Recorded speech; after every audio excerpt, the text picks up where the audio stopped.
I'm Max Brantley with the Arkansas Times, Thursday, October 22nd. Some of you may remember a former First Lady of Arkansas, Hillary Clinton, was active in the Watergate investigation way back in the dark ages more than 40 years ago. Well, she's getting her moment in similar limelight today. She's in the witness chair and has spent 4 hours this morning answering questions from the committee looking into Benghazi, the deaths that occurred while she was Secretary of State. I think a fair report of the morning is that she's handled herself well, has not uttered a phrase that could come back to haunt her, as happened in one previous appearance, and has had pretty good questions. I think the Republican members of the committee haven't done much to dispel the notion that this is a political witch hunt aimed at Hillary Clinton. Their obsession with her friend Sidney Blumenthal borders on weird, but there's a long afternoon ahead of us, and the dynamics of it certainly could change. I found it gripping television in a funny sort of way, watching Hillary joust with members of the committee. Elsewhere, I was able to report a bit of happy news this morning. The State Department of Finance Administration has corrected its policy manual, and it now says that same-sex married couples are entitled to family leave when they have ill spouses, just as regular married couples are. Previously, the policy had not allowed that. They said the policy has been amended. I published a copy of it. It shows that indeed they are covered. The state says, by the way, that under Attorney General's opinion issued earlier, state agencies are under orders to treat all married couples the same, no matter what gender they might be. Paul Ryan, by the way, speaking of family leave, may become the next House Speaker. One of his conditions is that he have time that he needs to be with his family and young children. It's a fair comment. We all wish we could have the ability to have high-paying jobs that give us family time off. It seems to be somewhat in context that Ryan has opposed legislation to provide paid family leave for people who aren't quite as well off as he is and able to dictate terms of their employment. They perhaps could use some government help. He doesn't seem to think so. News to watch for Friday night on ABC's 2020 program. Elizabeth Vargas is going to get into the case of Justin Harris, a state representative who adopted some children, perhaps with influence he exerted on the State Department of Human Services, then decided they were too much trouble and placed them in another home where they ended up being in a home with a sexual predator. 2020 promises a long report. It should be interesting reading. Our sources say that some of this will not be flattering to the State Department of Human Services establishment.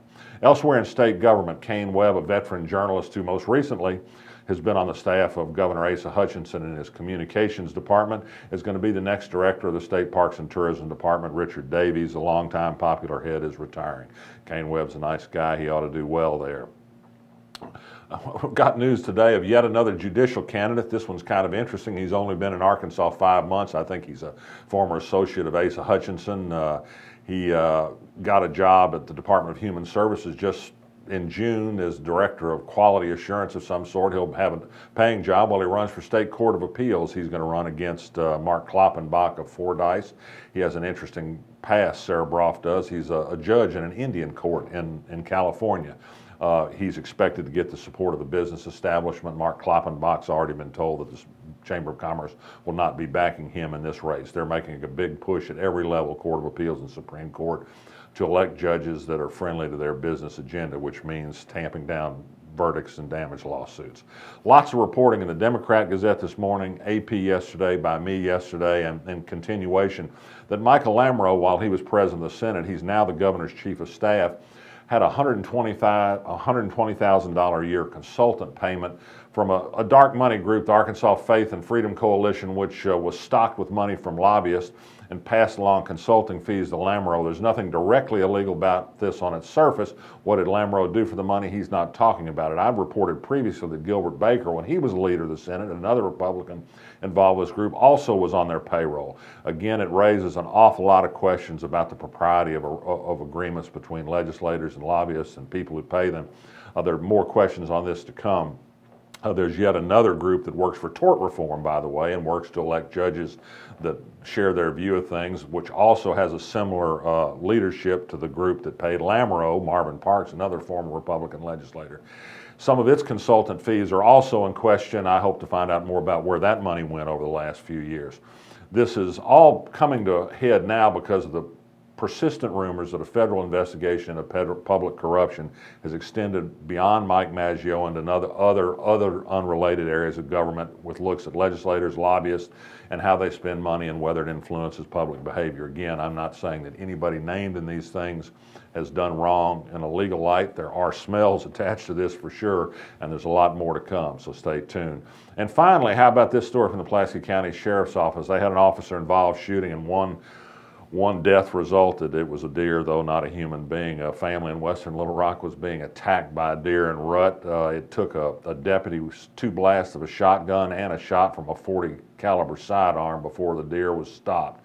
And a couple of the members of the family suffered some minor injuries as well. So that's it from the wilds of Pulaski County, Arkansas. I'm Max Brantley. You feel it in your heart, the spirit of Little Rock.